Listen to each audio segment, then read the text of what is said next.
E eu já tive 5 salões de beleza. Você sabia disso? Que eu já tive 5 salões?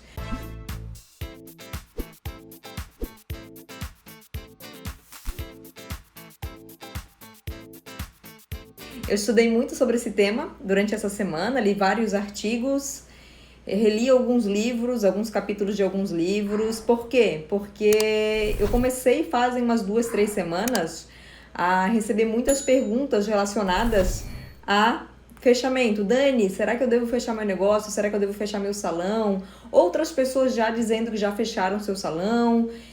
Umas contando que fecharam seu salão com leveza e que estão partindo para outros projetos, outros falando de forma mais penosa que fecharam, outros pedindo conselhos, como eu falei para vocês. Primeira coisa, né, gente? Esse tema fechamento, o que faz um salão fechar, o que faz um negócio fechar, é um tema que poucas pessoas falam, né? Tem um certo tabu, parece que assim, ai, vira essa boca pra lá, vocês não têm essa impressão? Vira essa boca pra lá, Deus é maior, meu negócio, se Deus quiser, eu vou sobreviver a tudo isso, eu tenho confiança, eu tenho fé em Deus. E então, se tem-se porque uma coisa é a gente ter confiança, outra coisa é a gente enxergar para a realidade e poder verificar, né? O que eu posso fazer diante dessa realidade? O que eu devo fazer diante dessa realidade? Quais são as ações melhores para esse momento? Ou, será que eu devo fechar mesmo? Tá tudo certo pensar sobre isso, tá? Esse é um ponto que eu quero deixar claro desde o primeiro momento da nossa aula. Tá tudo certo pensar em fechar também. Não tem nada de errado nisso, né? Eu tenho 2 salões hoje aqui em Floripa, tenho uma barbearia. E eu já tive 5 salões de beleza. Você sabia disso? Que eu já tive 5 salões? Em 2012, eu tinha 5 salões de beleza, eu tinha 120 pessoas trabalhando comigo. Hoje eu tenho 2 salões e tenho uma barbearia. Por que eu fechei 3 salões de beleza? Ou por que eu vendi 2 salões de beleza e um não foi fechado? Já vou contar para vocês a história. Nessa época que eu tinha 5 salões, um deles era dentro de um hotel e eu tinha um período, né, de administração daquele salão. Eu tinha um período de 2 anos, então eu administrei o salão por 2 anos, foi um ótimo negócio, inclusive. Não sei se alguém aqui tem salão de beleza dentro de hotel. Era dentro do hotel Costão do Santinho Resort, aqui em Floripa. E aí a gente venceu o prazo, a gente entregou o salão continuou lá no Costão do Santinho. E então esse não foi um fechamento, né? Esse era uma concessão e a concessão acabou e não foi renovado o contrato. Ok. Os outros 2 salões que eu tive e que eu resolvi vender eram salões em shopping. E é bem interessante porque essa semana, né, preparando essa aula ou respondendo os meus alunos com relação a esse tema, eu comecei a relembrar, né, o que fez eu fechar nos shoppings. No meu caso, gente, aí que a primeira coisa que eu quero deixar aqui nessa aula é que cada empresa é uma empresa. Cada empresa tem uma realidade, cada empresa tá dentro de um contexto. Então, claro que eu vou falar aqui de pesquisas, eu vou falar de teoria, mas cada um, né? Cada um aí vive uma realidade, vive uma história que não dá pra botar dentro de uma caixinha e generalizar, né? Mas os meus 2 salões foi o seguinte, eu tinha 2 salões, né? Um em Joinville, que é 200 quilômetros aqui de Florianópolis. E que quando eu abri esse salão lá em Joinville, eu abri por quê, né? Porque eu vi, assim, Joinville é uma das cidades com uma renda per capita mais alta aqui em Santa Catarina, uma cidade industrial, uma cidade que se fala muito bem, eu ouço falar muito bem de Joinville desde que eu era lá criança, né? Que é o polo industrial de Santa Catarina, coisa e tal. E quando eu tive a oportunidade de abrir em Joinville, nossa, né? Tipo, fiz uma pesquisa de mercado, vi que não tinham tantos salões de beleza no nível do nosso e resolvi abrir lá no shopping. Em paralelo a essa abertura do salão de Joinville, eu fiz uma abertura também num outro shopping a 35 quilômetros aqui de Florianópolis, numa cidade chamada Palhoça, no shopping Via Catarina. Então, os 2 foram abertos assim com meses de diferença. E naquela época que eu abri os 2 salões, eu e meu marido, né, a gente já tinha uma dúvida, assim, sabe? Será que a gente continua no mercado da beleza? Será que a gente não continua no mercado da beleza? Eu tava, assim, como empreendedora, a gente vai falar sobre isso, né? Sobre o empreendedor, o negócio e o mercado, sobre essas 3 pontas na hora de decidir. Como empreendedora, eu tava pensando em voltar a estudar, eu tava pensando em começar a dar aula. E tanto que eu comecei meu mestrado em 2013, né? Mas eu também queria crescer como empresa e aí eu tinha um sonho antes de tudo isso, né? Antes de pensar em abrir, antes de pensar em ter essas outras filiais, que eu tinha 3 salões, esse no shopping e mais 2.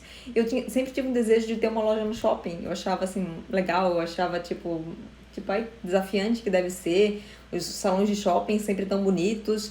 E aí eu fui realizar esse sonho junto com meu marido de ter salão em shopping. No primeiro ano em Joinville, eu já achei muito cansativo viajar para cuidar do salão. E por mais que eu estava formando gerentes, né, em todos os lugares, em todos os 5 salões, eu percebia que a minha presença e a presença do meu marido ainda era muito importante. E eu achava muito cansativo. A primeira viagem, ok, fui ouvindo música, fui feliz. Ai, coisa boa viajar aqui nessa BR-101. No instantinho a gente vai até um relaxamento. Na segunda vez também fui feliz. Na terceira fui feliz. Da quarta em diante, aquilo já se tornou uma cruz, sabe? Uma cruz assim que eu ia reclamando. E na época, né, eu tinha uma mentora que eu compartilhei com vocês a aula. Eu espero que você tenha assistiu a aula sobre 50 coisas que eu aprendi com a minha mentora, com a Dulce Magalhães. Estou escrevendo um livro, tá, gente? Sobre as coisas que eu aprendi com a Dulce. E a gente tinha mentora e a gente começava a reclamar pra ela, né? Ai, Dulce, tem que viajar pra cuidar do salão de Joinville.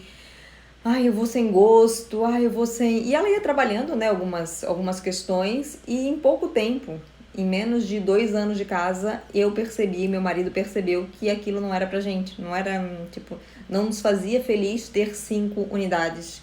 Ter as 2 no shopping deu um peso, um peso pra gente. E aí, quando eu falo, por isso que eu falo que cada pessoa é individual, né?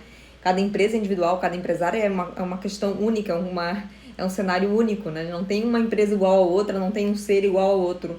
Mas, assim, pra mim e pro meu marido, aqueles 2 salões, mexeu muito com a nossa qualidade de vida, mexeu muito com a nossa leveza em lidar com os negócios. E não é por conta, assim, poderia até ser, tá? Mas não era por conta, assim, não quero trabalhar, quero... Não, era por não gostar de estar... A gente podia trabalhar o tanto quanto antes, mas o jeito que tava sendo, a gente não tava gostando, sabe? E aí vem aquela coisa, né? Poxa, vamos vender? E o salão tava dando lucro, já com menos de 2 anos o salão já pagava as contas. Mas, assim, sempre pensar em vender, em passar o salão pra frente, dá aquela sensação, assim, né? Ai, gente... Ai, o que os outros vão falar? Dá, o que os outros vão falar? O que a equipe vai pensar? O que os clientes vão pensar, sabe? No primeiro momento, mexe um pouco com o ego, sim. Pelo menos mexeu comigo. Mas aí logo eu já fui fazendo uma estratégia, né, de vender para não perder o dinheiro investido, e eu não perdi. Claro que aquela época era uma época boa. 2013 o mercado estava bombando. Vocês lembram quem é que está no mercado há mais tempo? Vocês estão no mercado desde quando? Comentem aí. Deixem nos comentários. Em 2013 o mercado estava bombando. Quando eu decidi vender, menos de 6 meses o salão estava vendido. Um dos salões no shopping eu vendi para Miriam, que trabalhava comigo desde o ano 2000. Então foi bem legal vender para uma pessoa que entrou como manicure, depois se tornou cabeleireira trabalhando com a gente e hoje tem um salão próprio dela, né? Então foi legal vender para ela. E o outro salão em Joinville eu vendi para nossa advogada. Então não perdi dinheiro nos salões, passei para frente, mas tive essa sensação assim de poxa, abrir um negócio com aquela empolgação, com aquilo ai, que legal, realizando, e depois de fechar. E claro que na hora de fechar, eu trabalhei com a Dulce, eu fazia terapia, né?